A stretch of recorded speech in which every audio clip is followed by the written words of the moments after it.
Se não, eu vejo que você é organizado, mas quando a gente não é, o que eu faço? Eu conserto de outro jeito, porque nós temos duas provas no Brasil, no processo civil, as provas documentais e as provas orais.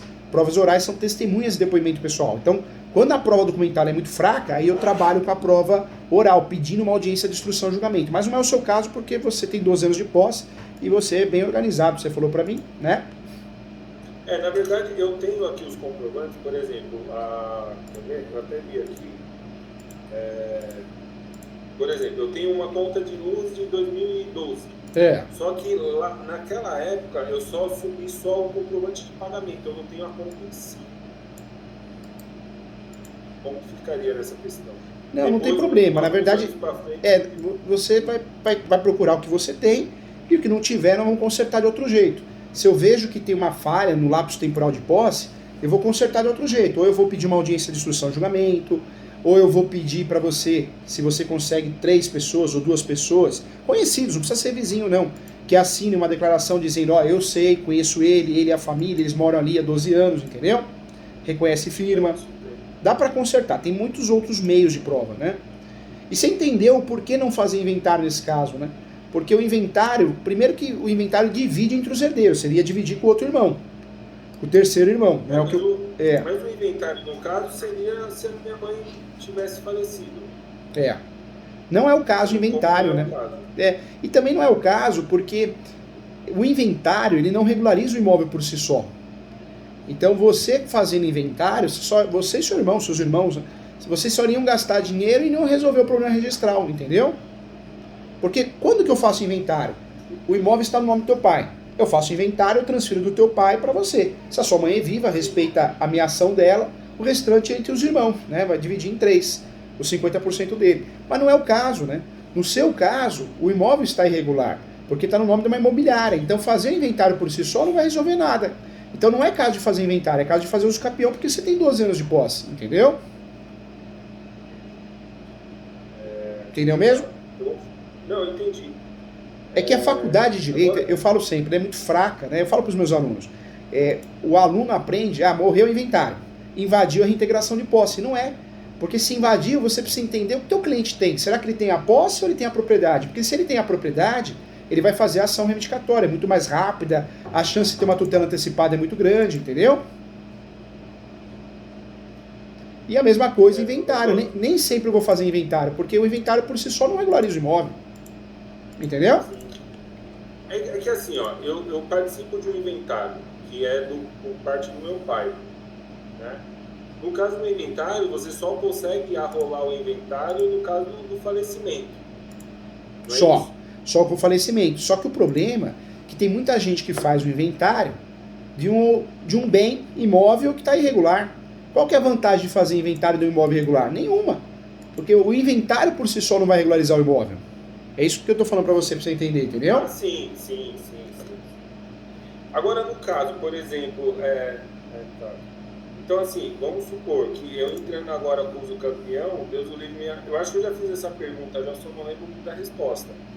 Esse imóvel, ele não entraria no inventário, quer dizer, o meu irmão poderia chamar esse imóvel para inventário, certo? Se o irmão muda de ideia, né, ele quer te atrapalhar, ele pode fazer o inventário, só que você já está com os campeão em andamento. Então dá para trabalhar com a súmula 237. Você consegue se defender numa contestação contra uma ação de arbitramento de aluguel, onde você seria obrigado judicialmente a pagar aluguel. Você consegue se defender numa ação de extinção de condomínio, onde o imóvel poderia ir a leilão, porque você já tem um uso capião em andamento antes dessas ações, antes dessas medidas judiciais. Entendi. Entendeu mesmo? E aí seria o benefício de você já ter esse processo rodando. Por isso eu estou te falando, e não é uma questão só de regularizar, é uma questão de você ter paz, né? Porque se você não faz isso, você está vulnerável. Aí você fala assim, mas eu vou brigar pelas benfeitorias. É lindo na teoria, na prática, se você não provar as benfeitorias realizadas, você não vai receber.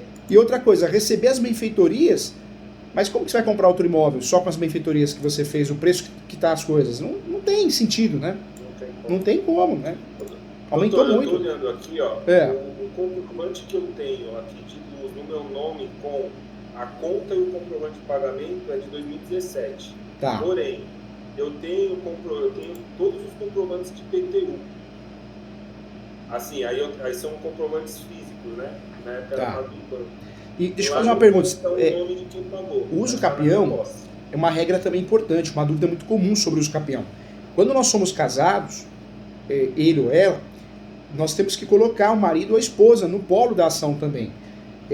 Podemos tirar o marido e a esposa do polo da ação, mas aí nós temos que pedir a citação ou pedir que ele ou ela assine uma declaração dizendo que não tem nada a reclamar em relação ao processo, entendeu?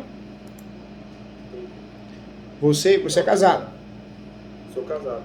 Entende? Então a sua esposa poderia fazer parte do polo da ação ou ela assina uma declaração dizendo que não tem interesse. É com vocês, tá? Não, ela pode entrar. A questão é essa. Sobre a esposa não tem problema. Só explico isso porque como é de consórcio necessário, né, é importante explicar direitinho. Não, legal. Só mais uma última vez. Claro. Eu já sei como é que tá acabando. A questão assim, existiria alguma forma hoje da gente pegar alguma declaração desse meu irmão, de modo que ele já renunciasse já esse direito para a gente conseguir se precaver? Eu vou ser muito sincero, pode fazer para efeitos psicológicos, né? Mas não tem validade. Porque direito de herança é algo totalmente blindado, formalismo, né? Existe um formalismo. Um exemplo dos direitos hereditários.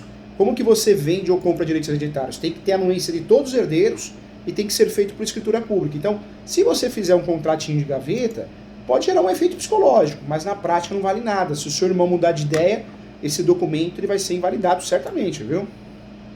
Tá. Doutor, obrigado. Eu não vou tomar mais tempo do senhor. Assim, fiquei super feliz com a consulta. Eu tenho interesse sim com vocês, porque eu entendo aí que vocês são bem especializados nisso, né? Por isso que... E assim, eu assisti muitos vídeos do senhor no YouTube. Eu tenho muita aula da TV Justiça, eu vou muito do programa da Claudete Troiano, então eu falo muito de uso capião, ela gosta desse assunto, né? Eu não sei se dá audiência também. Eu acho que deve dar audiência, não é que ela gosta. Eu sou da nova geração. Tudo que eu tenho dúvida, eu vou no YouTube, pesquiso e ali eu consigo absorver alguma coisa que vai conseguir me doar, né? Mas assim, eu preciso resolver isso, na verdade, eu só estou na questão do meu irmão mesmo, porque eu poderia peitar essa situação. Mas é o que eu te falei, não fica vinculado ao seu irmão, viu? O seu irmão, se quiser fazer, faça, se não quiser, agora você não pode ficar vulnerável, né? Independente de quem vai fazer isso para você, tem que fazer. Você não é obrigado a fazer se o seu irmão fazer. Você tem a posse exclusiva, então você não é obrigado, tá? E aí, assim, só mais uma última dúvida. Caso eu pretenda seguir com o senhor, como que é feita essa avaliação do documento? Na verdade, eu vou pedir uma gentileza. Hoje o processo é digital. Se você mandar para mim fisicamente, por Sedex, ou trazer aqui no escritório, tomar um café, o que vai acontecer? A gente vai ficar uns 5 dias escaneando o documento. Então, eu peço para você escanear, coloca num pendrive, ou manda por e-mail. Aí eu vou selecionar o que serve, o que não serve, fica muito mais fácil, assim, para a gente conseguir fazer com mais rapidez. Praticamente tudo que eu tenho já é digitalizado. Isso. A única coisa é só os IPTUs. O que não tem, não sei se você tem aí em casa, mas vai numa papelaria, rapidamente você consegue fazer isso, né? E é muito mais rápido e ajuda muito o escritório, viu? Me ajuda muito, particularmente. Não, quanto a isso eu fico tranquilo que eu detesto papel. Porque eu consigo separar na pasta, no sistema, eu consigo separar os documentos bonitinhos que você mandou escanear. E aí eu consigo também te cobrar outros documentos que eu entenda necessário, se eu não conseguir solicitar. Agora, quando você não faz isso, você traz aqui o envelope, né, cheio de documentos, perde mais tempo, né? Acaba perdendo mais tempo. Não. Quanto a isso, fica tranquilo, vai ser tudo digital. Tá bom, eu agradeço. Bom, doutor. É só falar com a Sara, se ela vai encaminhar para a Ana Paula, que é a gerente financeira, e aí você vai conseguir sim, se você tiver interesse, fazer a ação do uso capião aqui no escritório, tá bom? Tá bom. Você viu que o valor não é alto, eu também não cobro com base no valor do imóvel, eu sou muito justo, né? Eu acho que eu gosto muito do que eu faço, sou apaixonado, tenho vários livros de direito imobiliário, de uso capião também, então eu não vou cobrar um valor exorbitante para você não conseguir fazer. Essa não é a intenção, mesmo sendo um especialista, sendo uma referência no assunto no Brasil, tá bom? Sim, mas ficou bem legal aqui a configuração. Eu acho que eu só vou ver com o meu irmão mesmo pra gente ver se já resolve os dois lados. Tá bom, estou à disposição. Conta comigo. Tá bom? Obrigado. Um abraço, fica com Deus. Tchau, tchau. Tchau, tchau.